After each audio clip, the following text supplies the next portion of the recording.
نحمده ونصلي على رسوله الكريم اما بعد فاعوذ بالله من الشيطان الرجيم بسم الله الرحمن الرحيم ان تتوبا الى الله فقد صغت قلوبكما وان تظاهرا عليه فان الله هو مولاه وجبريل وصالح المؤمنين والملائكة بعد ذلك ظهير عسى ربه ان طلقكن ان يبدله ازواجا خيرا منكن مسلمات مؤمنات قانتات تائبات عابدات سائحات سيبات وابكارا يا ايها الذين امنوا قوا انفسكم واهليكم نارا وقودها الناس والحجارة عليها ملائكة غلاظ شداد لا يعصون الله ما امرهم ويفعلون ما يؤمرون یا ایھا الذین کفروا لا تعتذروا اليوم انما تجزون ما کنتم تعملون صدق اللہ العظیم رب اشرح لی صدری ویسر لی امری واحلل عقدۃ من لسانی یفقہوا قولی۔ اس آیت مبارکہ پر کہ ان تتوبا الی اللہ فقد صغت قلوبکما گفتگو میں کر چکا ہوں، لیکن سیرت کا ایک واقعہ ایسا ہے کہ جو اس کے ضمن میں بیان ہو جانا مناسب ہے، کہ جس میں واقعتاً ایک جو ہے کیفیت بن گئی تھی کہ ازواج مطہرات نے ایک جتھا بندی کی تھی اور حضور پر دباؤ ڈالا تھا۔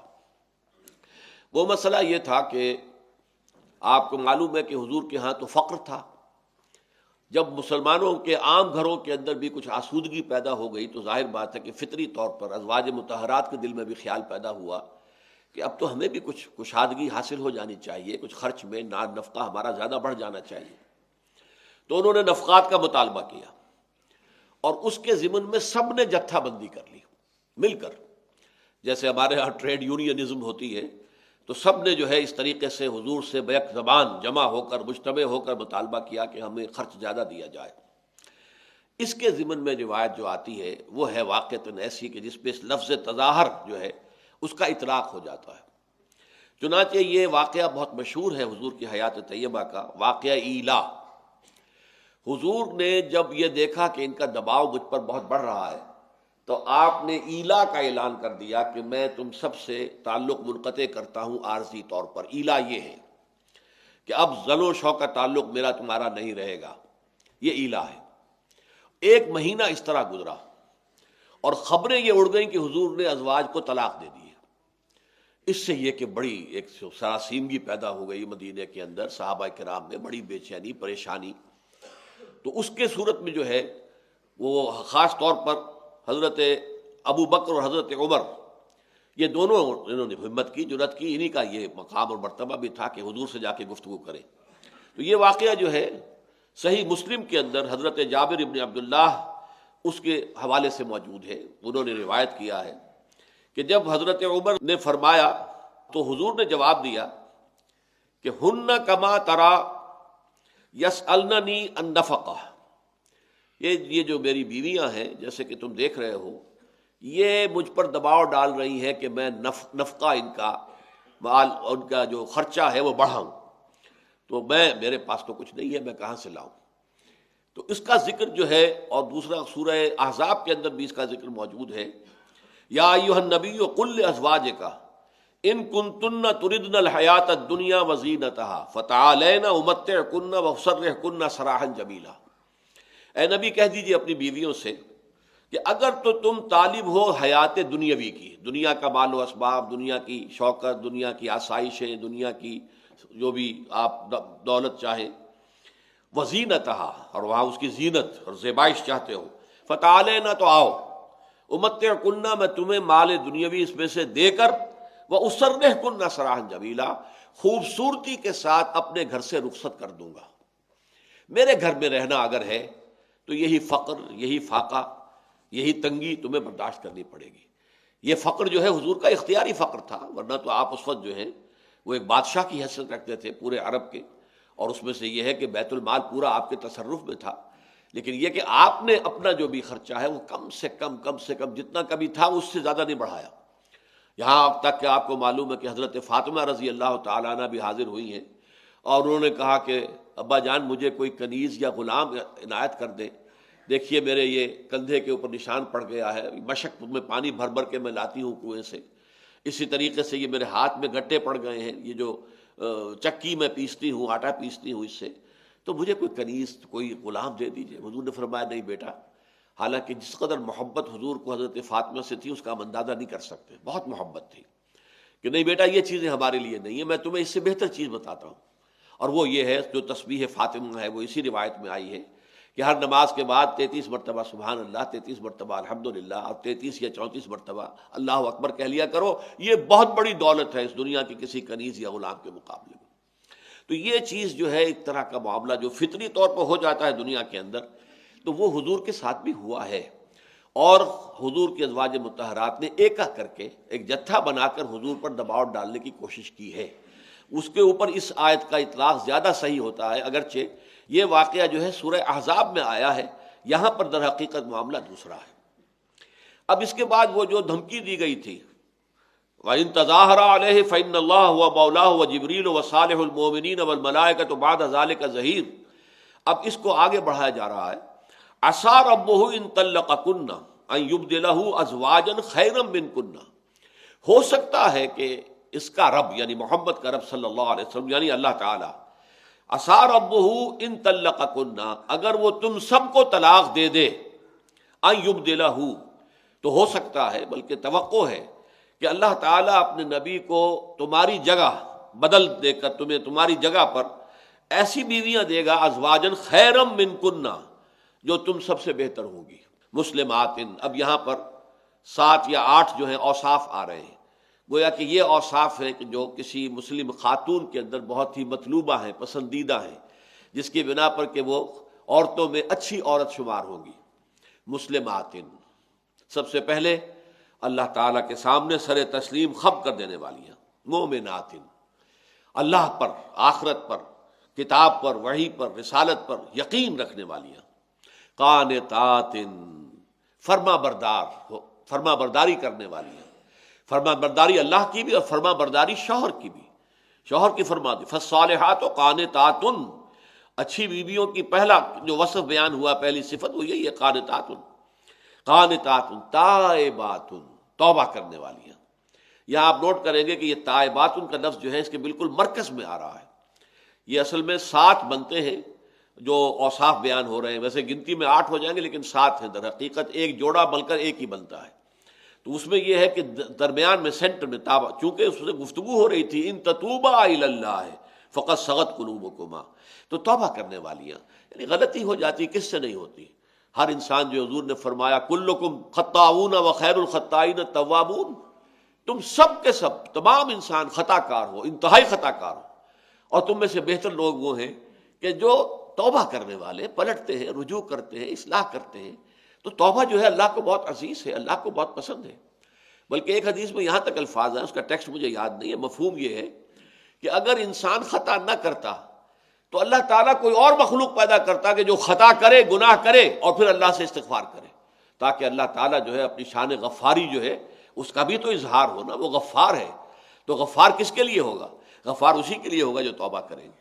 تو جو توبہ نہیں کرتے، اور اس میں یہ بھی احساس ہوتا ہے کہ گویا کہ بہت اکڑے ہوئے ہیں اپنی دینداری پر، نیکی پر، یا اپنی انا اتنی ہے کہ اللہ کے سامنے بھی جھکنے کو تیار نہیں کہ اے اللہ معاف فرما دے، اے اللہ مجھ سے خطا ہو گئی ہے، اے اللہ مجھ سے درگزر فرما، اے اللہ تغمدنی برحمتک کا، مجھے اپنی رحمت سے ڈھانپ لے۔ یہ اگر آپ اللہ سے یہ التجا کرنے کو تیار نہیں تو گویا آپ کی انانیت بہت زیادہ ہے۔ آپ اللہ کے سامنے تو عجز، اللہ کے سامنے تذلل، اخبات، یہ پسندیدہ چیزیں ہیں۔ تو یہاں توبہ کا لفظ درمیان ملا ہے۔ تو عسیٰ ربہ ان طلقکن یبدلہ ازواجا خیرا منکن مسلمات مومنات قانتات تائبات عابدات، عبادت گزار، بہت عبادت کرنے والی ہیں۔ حضرت زینب بنت جحش کے بارے میں خاص طور پر یہ آتا ہے کہ وہ بہت ہی عابدہ خاتون تھی، بہت عبادت گزار تھی، اور انہیں ایک ذرا یہ بھی ایج حاصل تھا بقیہ ازواج مطہرات پر کہ اس کے بارے میں سورہ احزاب میں آیا ہے کہ اللہ نے خود نکاح کیا ہے حضور کا ان کے ساتھ۔ تو وہ کہا کرتی تھی، جو اپنی جو دوسری ازواج مطہرات تھیں، وہ سوکن کا لفظ میری زبان پر نہیں آتا ان کے لیے، کہ ان پر یہ فخر کرتی تھی کہ تمہارے نکاح زمین پر ہوئے، میرا نکاح آسمان پر ہوا ہے۔ تو یہ ویسے بھی بہت ہی عبادت گزار تھی۔ تو عابدات سائحات، یہ سیاحت کا لفظ آتا ہے اصل میں پرانے زمانے میں، جب لوگ جو ہے وہ دنیا کو اپنی یہ شہری زندگی اور اپنی تمدنی زندگی چھوڑ کر کئی جنگلوں میں جا کے دھونی رما لیتے تھے اور دنیا کی لذتوں سے بالکل کنارہ کش ہو جاتے تھے. یہ سیاحت ہوتی تھی، گھومتے پھر رہے ہیں، بس آج یہاں ہے، کل وہاں ہے، پرسوں وہاں، یہاں ڈیرا ہے، وہاں ڈیرا ہے، بس خیریت، کوئی گھر نہیں، کوئی بار نہیں. لیکن اسلام میں رہبانیت کی نفی کے بعد اب اس سائحات کا اور سائحون کا جو ہے مطلب ایک ہی ہے، اور وہ یہ کہ لذات دنیاوی سے کنارہ کشی. لذات دنیاوی جو ہے اس کی طلب میں نہ ہونا، اس سے کنارہ کش رہنا. زہد اسی کو کہتے ہیں. زہد اس کا ہے کہ انسان بس جو منیمم ہے اس پر گزارا کرے. یہ نہیں ہے کہ ترک دنیا ہے، نہیں، کھانا تمہارا حق ہے. وَإِنَّ لِنَفْسِكَ عَلَيْكَ حَقًّا وَإِنَّ لِزَوْجِكَ عَلَيْكَ حَقًّا وَإِنَّ لِزَوْرِكَ عَلَيْكَ حَقًّا. یہ تمام حقوق بھی تمہیں ادا کرنے ہیں، تمہارے نفس کا بھی حق ہے، لیکن یہ ہے کہ بس وہ کم سے کم پر گزارا کیا جائے. سائحات سیبات و ابکارا. اب یہ جو سیبات و ابکارا ہے، یہ در حقیقت یوں سمجھیے کہ ایک ہی وصف ہے، کیونکہ یہ دونوں جمع تو نہیں ہو سکتے. سیبہ اسے کہتے ہیں کہ جو پہلے سے کسی کی شادی میں رہی ہو، کسی کے نکاح میں رہی ہو، اب اس کے بعد بیوہ ہو گئی ہو. جیسے کہ آپ کو معلوم ہے حضرت ام سلمہ رضی اللہ تعالی عنہ، ان کا بڑا اونچا مقام ہے، اور صلح حدیبیہ کے موقع پر وہی حضور کے ساتھ تھی. انہوں نے ایسا مشورہ دیا تھا حضور کو کہ اس سے معلوم ہوتا ہے کہ ایک جو زوجہ صالحہ ہے وہ ایک مرد کے لیے انتہائی بہتر مشیر اور وزیر ہے. ہاں یہ ضرور ہے کہ اختیار جو ہے وہ شوہر کے ہاتھ میں. اس حوالے سے ام سلمہ جو ہے یہ بھی بیوہ تھی جن سے حضور نے شادی کی، یا یہ کہ کسی کو طلاق دی ہو تو اس سے شادی کی. حضرت زید ابن حارثہ نے طلاق دے دی تھی حضرت زینب بنت جحش کو، اور حضور نے ان سے نکاح کیا، بلکہ اللہ تعالیٰ کے حکم سے کیا ہے. جیسے کہ میں نے ابھی عرض کیا کہ وہ کہتی تھی کہ میرا نکاح آسمان پر ہوا ہے، تمہارا زمین پر ہوا ہے. تو سیبہ اس سے کہتے ہیں شوہر آشنا، جو پہلے بھی کسی کے نکاح میں رہ چکی ہوں. اب کارا یہ ہے کنواریاں. اب ظاہر بات ہے کہ ایک عورت میں دو وصف یہ دونوں جمع نہیں ہو سکتے. اگر ان کو دو شمار کریں گے تو یہ 8 اوصاف ہو گئے، لیکن ان دونوں کو تو ایک شمار کرنا ہوگا تو 7 اوصاف ہیں، اور 7 میں مرکزی جو ہے وہ تائبات. اس موضوع پر انشاءاللہ اگلے درس میں، کیونکہ اس جو سورہ مبارکہ کے دوسرے رکوع میں توبہ کے ضمن میں قرآن مجید کی عظیم ترین آیت آئی ہے. عسیٰ ربہ ان طلقکن ان یبدلہ ازواجا خیرا منکن مسلمات مؤمنات قانتات تائبات عابدات سائحات سیبات و ابکارا. اب اس کے بعد وہ مضمون آ رہا ہے جس کا میں نے خاص طور پر اگر اشتہار آپ کی نظر سے گزرا ہو تو اس میں جو حوالہ دیا تھا، اس خاندان کے ادارے میں سربراہ جو ہے، اس سربراہ کا جو ہے وہ کیا رول ہے. اس ضمن میں ایک تو ہم نیگیٹو رول ہم پہلے پڑھ چکے ہیں. نیگیٹو وہ سورہ تغابن میں تھا کہ یا ایھا الذین آمنوا ان من ازواجکم و اولادکم عدوا لکم فاحذروہم. اہل ایمان تمہاری بیویوں میں سے اور اولاد میں سے کچھ تمہارے دشمن ہیں، ان سے بچ کر رہو. میں آج ابتدا میں عرض کر چکا ہوں پچھلی نشست میں کہ در حقیقت جو فطری محبت والدین کے دل کے اندر ڈال دی گئی ہے، اس کی وجہ سے در حقیقت، اور زوجین کے لیے ایک دوسرے کے لیے محبت جو ڈال دی گئی ہے، تو اس کی وجہ سے یہ محبت بسا اوقات انسان سے شریعت کے حدود سے تجاوز کرا لیتی ہے. ان کی محبت کی وجہ سے انسان حرام خوری میں مبتلا ہوتا ہے، غلط کام کرتا ہے. تو اس حوالے سے وہ دشمنی ہو گئی. وہ تو پھر حضور نے فرمایا بہت ہی بد نصیب ہے وہ شخص جو دوسروں کی دنیا بنانے کے لیے اپنی عاقبت خراب کر لے. ظاہر بات ہے اولاد بھی جب تک تو وہ چھوٹی ہوتی ہے تو معلوم ہوتا ہے کہ میرے جگر کا ٹکڑا ہے، میرے اپنے جسم کا حصہ ہے، میرے اپنے وجود کا حصہ ہے. جب بڑے ہو جاتے ہیں، سینہ تان کر بات کرتے ہیں تو معلوم ہوتا ہے کہ وہ ہیں، ہم ہیں، میں ہوں، وہ ہے. ان کی بھی ایک رائے ہے، ان کی بھی ایک پسند ہے، ان کا بھی جو ہے ان کی ترجیحات ہیں. وہ کہتے ہیں کہ اب آپ تو پرانے زمانے کی باتیں کر رہے ہیں، اب یہ زمانہ اس کا نہیں رہا ہے، وغیرہ وغیرہ. تب معلوم ہوتا ہے کہ نہیں، یہ میرے وجود کا حصہ نہیں ہے، بلکہ یہ کہ ان کا تو اپنا ایک مستقل وجود ہے. اب تم نے ان کے وجود کو بنانے کے لیے، انہیں بہترین تعلیم دلانے کے لیے، امریکن اسکول میں پڑھانے کے لیے، اور اس کے لیے 5-5 ہزار روپیہ فیسیں دینے کے لیے تم نے حرام خوریاں کی، غلط کام کیے، تو گویا کہ اس کی وجہ سے تمہاری عاقبت برباد ہو گئی. تو بڑا بدقسمت شخص ہے وہ کہ جو دوسروں کی دنیا بنانے کے لیے اپنی عاقبت برباد کر لے. تو یہ تو وہاں تو کوشن تھا کہ بچ جاؤ، ہوشیار رہو، چوکس رہو، چوکنے رہو. انما اموالکم و اولادکم فتنہ. تمہارے یہ اموال اور تمہاری اولاد جو ہے یہ فتنہ ہے، ان کے ذریعے سے اللہ تمہیں آزما رہا ہے کہ آیا ان کی محبت تمہارے دلوں میں ہماری محبت سے بڑھ تو نہیں گئی. اب یہاں دیکھیے ایک رول دیا جا رہا ہے جو پازیٹیو ہے یا ایھا الذین آمنوا قوا انفسکم واہلیکم نارا، اہل ایمان بچاؤ اپنے اہل و عیال کو، اپنے آپ کو بھی اہل و عیال کو بھی آگ سے۔ یہ پازیٹیو رول ہے۔ تم اگر یہ سمجھتے ہو کہ تم صرف بچوں کے لیے خوراک فراہم کرنے کے ذمہ دار ہو تو تمہارا بہت غلط خیال ہے۔ صرف یہ کہ انہیں پالنا پوسنا تمہاری ذمہ داری ہے، بہت غلط خیال ہے۔ ان کی صحیح تربیت، انہیں اس رخ کے اوپر تربیت دینا کہ وہ جہنم سے بچ سکیں، بچاؤ اپنے آپ کو بھی اور اپنے اہل و عیال کو آگ سے، یہ پازیٹیو رول ہے۔ یہ سمجھنا چاہیے تمہاری ذمہ داری ہے، تم پوچھے جاؤ گے۔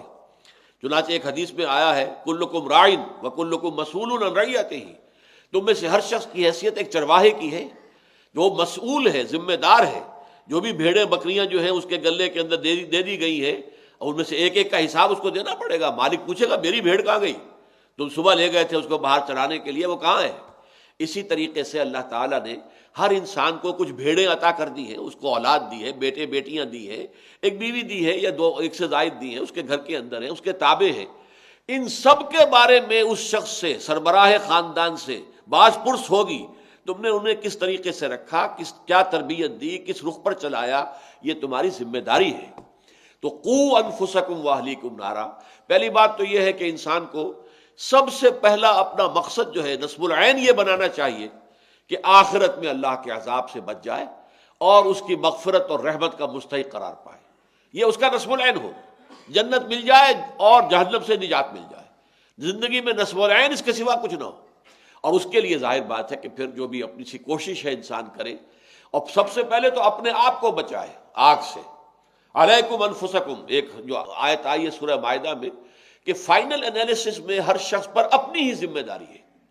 ظاہر بات ہے نبی کتنی ہی دعوت دے، کتنی ہی دعوت دے، کتنی ہی دعوت دے، جس نے نہیں ماننا نہیں ماننا، اب اس کے نہ ماننے کا کوئی وبال نبی پر نہیں ہے، مسئولیت نہیں ہے کہ اے نبی آپ کے ہوتے ہوئے اس شخص نے کیوں نہیں مانا۔ یا ماننے کا اختیار یا نہ ماننے کا اختیار اللہ نے لوگوں کو دے رکھا ہے۔ اسی طریقے سے اپنی طرف سے کوشش پوری کرو، علیکم انفسکم، آخری جو انالیسس ہے اس میں تمہارے اوپر جو ذمہ داری ہے وہ اپنی ہے۔ لا یضرکم من ضل، جو گمراہ ہو جائے اس کا تمہیں کوئی نقصان نہیں ہوگا، اذا اہتدیتم، جبکہ تم خود ہدایت پر ہو۔ لیکن اس کا یہ مطلب نہیں ہے کہ لوگوں کو ہدایت کی طرف بلانا ضروری نہیں ہے، لوگوں کو دعوت دینی ضروری نہیں ہے۔ حضرت ابو بکر رضی اللہ تعالیٰ عنہ کے زمانے ہی میں یہ یوں سمجھیے کہ حضور کے انتقال کے فوراً بعد اس آیت کا غلط مفہوم لیا جانے لگا کہ کوئی دعوت اور تبلیغ کی اور امر بالمعروف اور نہی عن المنکر کی ضرورت نہیں ہے۔ دیکھو قرآن میں کہا گیا علیکم انفسکم لا یضرکم من ضل اذا اہتدیتم۔ تو حضرت ابو بکر نے باقاعدہ اجتماع منعقد کیا، خطبہ دیا کہ میں دیکھ رہا ہوں کہ تم اس آیت کا معنی غلط لے رہے ہو، لوگوں کو دعوت دینا، امر بالمعروف نہی عن المنکر یہ فرض ہے، یہ اگر نہیں کر رہا تو تم خود پکڑے گئے۔ وہ کسی اور نے مانا یا نہیں مانا یہ تو دور کی بات ہوگی، تم ایک فرض کے تارک ہو گئے ہو۔ البتہ یہ ضرور ہے کہ تم نے اپنا فرض ادا کر دیا، پھر بھی اگر وہ بگڑ گیا ہے، نہیں مانتا ہے تو ٹھیک ہے، اس کی ذمہ داری اس پر ہے، اس کا تمہیں کوئی نقصان نہیں پہنچے گا۔ لیکن یہ پازیٹیو رول قوا انفسکم، یہی وجہ ہے کہ حضور اکثر خطبوں میں فرماتے تھے کہ اوصیکم و نفسی بتقوی اللہ، لوگوں میں تمہیں بھی وصیت کرتا ہوں اور اپنے نفس کو بھی اللہ کا تقوی اختیار کر۔ یہ آپ نے اپنے آپ کو کبھی اس سے بری نہیں کیا ہے، بلکہ اوصیکم و نفسی بتقوی اللہ، میں وصیت کرتا ہوں تمہیں بھی اور اپنے نفس کو بھی کہ اللہ کا خوف کرے، اللہ سے ڈرے، محاسبہ اخروی کا احساس رکھے اور اللہ تعالیٰ کے احکام پر کاربند رہے۔ اسی طریقے سے پھر یہ جو آگ سے بچنے کی جد و جہد ہے، بڑے فطری انداز میں اپنے آپ کو بچاؤ، and next to yourself your family. بیوی ہے آپ کی، یا فرض کیجئے کہ کوئی بیوی جو ہے وہ ہدایت یافتہ ہو گئی ہے، شوہر ابھی غلط رستے پر ہے بہت سی مثالیں، آج کل بہت سی مثالیں ہمارے سامنے آتی، تو وہ بیوی کے لیے یہ کام ہوگا کہ وہ جتنا بھی ممکن ہو، جس طریقے سے بھی ممکن ہو، جس طرح سے بھی اپنے شوہر کو سیدھے راستے پر لانے کی کوشش کرے تاکہ وہ شوہر جہنم کی آگ سے بچ جائے۔ لہذا یہ کہ اپنے ذات سے نکلنے کے بعد فوراً اپنے زوج یا زوجہ کو اور پھر اپنے جو بچے ہیں ان کو بچانے کی فکر کرو۔ اس کے بعد آتا ہے کہ پھر انسان جو ہے اپنے قرابت داروں کی طرف متوجہ ہوگا، رشتہ داروں کی طرف جائے گا، پھر یہ ہے کہ اپنے پڑوسیوں کی دعوت دی جائے گی، پھر یہ کہ پوری نوع انسانی کو دعوت دی جائے گی۔ لیکن دعوت کیا ہے؟ قوا انفسکم واہلیکم نارا۔ یہی وجہ ہے کہ تمام انبیاء کرام کی جو دعوت ہے اس کا نقطہ آغاز انذار آخرت ہے۔ یا ایھا المدثر قم فانذر وربک فکبر۔ اور حضور کا تو یہ تعامل تھا کہ آپ اپنی قریب ترین جو خواتین تھی رشتہ دار ان کو لے کر بیٹھتے تھے اور آپ فرماتے تھے یا فاطمہ تو بنت محمد انقذی نفسک من النار فإنی لا املک لک من اللہ شیئا، اے فاطمہ محمد کی لخت جگر نور چشم، اپنے آپ کو آگ سے بچانے کی فکر کرو، اس لیے کہ اللہ کے ہاں مجھے کوئی اختیار تمہارے بارے میں حاصل نہیں ہوگا، اختیار اللہ کا ہوگا، اور ان کے سامنے تیرے عمل ہوں گے جو سامنے پیش آئیں گے۔ یا صفیہ تو عمت و رسول اللہ، اے صفیہ اللہ کے رسول کی پھپھی حضرت حمزہ کی ہمشیرہ، انقذی نفسک من النار، بچاؤ اپنے آپ کو، نکالو آگ سے، فإنی لا املک لک من اللہ شیئا، اس لیے کہ میں قیامت میں اللہ تعالیٰ کے ہاں آخرت میں تمہارے کام نہیں آ سکوں گا، مجھے کوئی اختیار حاصل نہیں ہوگا۔ تو یا ایھا الذین آمنوا قوا انفسکم واہلیکم نارا، اب اس نار کی شدت کو بیان کرنے کے لیے فرمایا وقودھا الناس والحجارہ، اس کا ایندھن بنیں گے انسان بھی اور پتھر بھی۔ انسان تو بنیں گے ہی، جہنمی جو ہوں گے مشرک ہوں گے، کافر ہوں گے، برے اعمال والے ہوں گے، وہ مسلمان تھے لیکن یہ کہ ان کے برے اعمال کا پلڑا جو ہے بھاری ہے تو جہنم میں تو جائیں گے۔ البتہ اگر دل میں ایمان ہے، واقعی حقیقی یقین والا ایمان کسی درجے میں بھی ہے، تو پھر وہ اپنے گناہوں کے مقدار کے مطابق سزا پا کر وہاں سے نکال لیے جائیں گے، لیکن ایک دفعہ تو جانا ہوگا۔ اس حوالے سے فرمایا وہ آگ کیسی ہے کہ اس کا ایندھن انسان بھی بنیں گے، پتھر بھی۔ پتھر کا یوں ہو سکتا ہے، اس کے دو مفہوم ہو سکتے ہیں، ایک تو یہ کہ وہ آگ کے جس کا ایندھن پتھر ہو اس کی شدت کا کیا عالم ہوگا۔ جیسے آپ کو معلوم ہے کہ ایک کوئلہ ہمارے ہاں لکڑیوں سے بنتا تھا، اور ایک وہ جو پتھر والا کوئلہ آتا ہے اس کی جو حدت ہوتی تھی، اس کے اندر جس قدر تمازت ہوتی تھی اس کا آپ اندازہ نہیں کر سکتے۔ پھر اس میں ایک رخ یہ بھی ہے کہ یہ جو اصل مخاطب تھے قرآن مجید کے اولین، تو وہ بتوں کو پوچھتے تھے، وہ پتھروں سے بنے ہوئے تھے، کہ جب تمہیں جھونکا جائے گا اس جہنم میں تو تمہارے ان بتوں کو بھی جھونکا جائے گا، وہ بھی جلیں گے، تاکہ تمہاری حسرت میں اضافہ ہو جائے کہ ہم انہیں معبود سمجھتے رہے، ہم ان کے سامنے متھے ٹیکتے رہے، اور یہ بھی ہمارے ساتھ اسی جہنم کی آگ کے اندر جل رہے ہیں۔ وقودھا الناس والحجارہ، اب آ رہا ہے اس کا جو اہم ترین حصہ ہے آیت کا، علیہا ملائکۃ غلاظ شداد، اس جہنم پر ایسے فرشتے معمور ہیں، وہاں کے کارندے جو بڑے تند خو ہیں، سخت دل ہیں، سخت دل، وہ بہت زبردست ہیں۔ یعنی ایسا نہیں ہے کہ تمہارے لاڈلے جن کو تم نے بہت گھی شکر کھلایا ہے اور بہت اچھی تعلیمیں دلائی تھیں اور بڑے اونچے عہدوں پر دنیا میں پہنچا دیا تھا، جب تمہارے سامنے آگ میں جلیں گے تو اس وقت ان کے نالہ و شیون سے، ان کے آہ و فغاں سے، ان کی چیخ پکار سے کسی فرشتے کا دل پسیجے گا نہیں، کسی کے اندر کوئی نرمی پیدا نہیں ہوگی۔ وہ لوگ جو ہے وہ فرشتے، یا ایھا الذین آمنوا قوا انفسکم واہلیکم نارا وقودھا الناس والحجارہ علیہا ملائکۃ غلاظ، غلیظ القلب، سخت دل والے، اور شداد، بہت سخت، لا یعصون اللہ ما امرہم، وہ اللہ تعالیٰ کی کسی حکم کی نافرمانی نہیں کرتے، وَيَفْعَلُونَ مَا يُؤْمَرُونَ، اور کرتے ہیں وہی کا جس کا انہیں حکم ہوتا ہے۔ ملائکہ کے بارے میں جان لیجئے، یہ بات اس سے پہلے بھی آتی رہی ہے کہ ملائکہ نورانی مخلوق ہیں، اللہ سے بہت قرب رکھتے ہیں، لیکن ان کے پاس اختیار کوئی نہیں ہے، قطعاً کوئی اختیار نہیں۔ They do what they are commanded to do, that's all۔ قرآن مجید میں اس کو کھول دیا گیا ہے، چنانچہ لہو ما بین ایدینا وما خلفنا وما بین ذالک، سورہ مریم میں فرمایا کہ حضور کے اس شکوے کے جواب میں کہ جبرائیل ہمیں تو انتظار رہتا ہے وحی کا، آپ زیادہ زیادہ وقفہ ڈال کر آتے ہیں، تو ان کا جواب جو دیا گیا ہے کہ اے نبی ہم اپنی مرضی سے اتر ہی نہیں سکتے، لا نتنزل الا بامر ربک، ہم آپ کے رب کے حکم کے بغیر نازل نہیں ہو سکتے۔ لہو ما بین ایدینا، اس کا اختیار ہے اس پر بھی جو ہمارے سامنے ہے، وما خلفنا، اور اس پر بھی کہ جو ہمارے پیچھے ہے، وما بین ذالک، اور جو ان دونوں کے درمیان ہے۔ اب دیکھیے میرے آگے، میرے پیچھے، آگے اور پیچھے کے درمیان کون ہے؟ میں ہوں، تو میں تو کلیتاً حکم رب کے تابع ہوں، جب اس کی مرضی، اس کا حکم ہوتا ہے میں آتا ہوں۔ یہ ہے اصل میں شے، اس لیے کہ ذرا بھی اگر آپ غور کریں گے تو یہ دنیا میں جو الہہ کا تصور ہے، در حقیقت ظاہر بات ہے دنیا شروع ہوئی ہے اسلام کے ساتھ، ایمان کے ساتھ، حضرت آدم مومن نبی اللہ کے، یہ بعد میں کہاں سے آ گئے یہ الہہ؟ یہ در حقیقت ایمان بالملائکہ کی بگڑی ہوئی شکل ہے۔ اللہ تعالیٰ نے ملائکہ معمور کیے ہوئے، یہ پہاڑ کا فرشتہ ہے، یہ سورج کا فرشتہ ہے، یہ چاند کا فرشتہ ہے، اس کے ذمہ یہ کام ہے، اس کے ذمہ یہ کام ہے، اس کو بارش کا فرشتہ ہے، یہ ہواؤں کا فرشتہ ہے، فرشتے ہیں۔ لیکن یہ کہ جب ان لوگوں نے یہ کہا کہ ہاں جب یہ اتنے برگزیدہ ہیں اور انہیں خدا کی بیٹیاں بھی قرار دے دیا عرب والوں نے، تو اللہ کی بڑی لاڈلی ہیں یہ، اور ان کے ہم تصویریں بنائیں لات اور عزا اور منات، اور ان کو بھی پوجیں تاکہ یہ ہم سے خوش ہو، تو ہم پر مہربانی ان کی زیادہ ہو جائے۔ یہی وجہ ہے کہ ہندوستان کے اندر بھی آپ کو معلوم ہے کہ مہادیو وہ اللہ ایک ہے، مہادیو تو ایک ہے، ایک سے زائد نہیں ہو سکتے، مہا تو ایک ہی ہوگا، لیکن پھر دیوی اور دیوتا یہ بے شمار ہیں۔ اسی طرح اللہ ایک تھا عرب میں، لیکن آلہہ بے شمار تھے۔ جیسے کہ یورپ میں بڑے جی سے لکھے جانے والا گاڈ ہمیشہ سے ایک رہا ہے، omnipotent, omniscient, omnipresent, علی کل شیء قدیر، بکل شیء علیم، جہاں بھی کہیں ہو تم، ہوا معکم اینما کنتم۔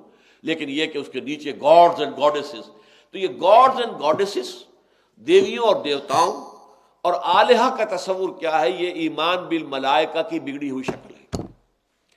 ہمیں ملائکہ سے دعا کرنے کی اجازت بھی نہیں ہے۔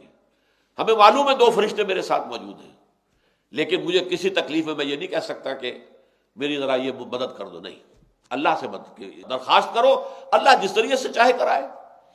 وہ کسی فرشتے کو بھیجے، وہ کسی فوت شدہ ولی اللہ کی روح کو بھیج دے، ہمیں کیا ہے؟ ہمیں تو پیڑ کھانے ہیں، وہ آم کھانے ہیں، پیڑ نہیں گرنے۔ لیکن ہم نہ ولی اللہ کو پکار سکتے ہیں، نہ فرشتے کو پکار سکتے ہیں، نہ کسی نبی کو پکار سکتے ہیں۔ پکارنا جو ہے ایاک نعبد و ایاک نستعین، تجھ ہی سے مدد مانگیں گے، یہ ہے در حقیقت توحید فی الدعا۔ تو یفعلون ما یؤمرون، وہ تو وہی کچھ کرتے ہیں جس کا کہ انہیں حکم دیا جاتا ہے۔ یا ایھا الذین کفروا لا تعتذروا اليوم، اور پھر آخری بات آ رہی ہے ضمن میں، اس روز کہہ دیا جائے گا اے کافرو، آج اب یہاں معذرت نہ کرو، بہانے نہ بناؤ، خام خواہ کی جو ہے گڑ گڑا کر معافی نہ مانگو، انما تجزون ما کنتم تعملون، تمہیں تو بدلے میں وہی کچھ دیا جا رہا ہے جو تم کرتے تھے، ہم نے اپنی طرف سے کوئی شے اس کے اندر اضافہ نہیں کیا ہے، تمہارے اعمال ہیں۔ دنیا میں وہ اعمال تمہیں شوگر کوٹڈ معلوم ہو رہے تھے، اس کے اندر تلخی تھی۔ اب قنین کی گولی، اس کے اوپر اگر آپ نے شوگر کوٹ کر دیا تو بڑے آسانی سے آپ کھا جائیں گے اس کو، لیکن ہے تو کڑوی۔ اب ہوا یہ کہ تم نے حرام خوریاں وہاں کی تھی، وہ بڑی پلیزنٹ معلوم ہوئی، بہت اچھی لگی، لیکن اب ان کی اصل تلخی جو ہے تم پر ظاہر ہو گئی ہے، لیکن ہیں وہی تمہارے اعمال، وہی تمہارے سامنے رکھ دیے گئے۔ اللہ تعالی ہمیں اس روز کی رسوائی سے اور ناکامی سے بچائے۔ بارک اللہ لی ولکم فی القرآن العظیم ونفعنی وإیاکم بالآیات والذکر الحکیم۔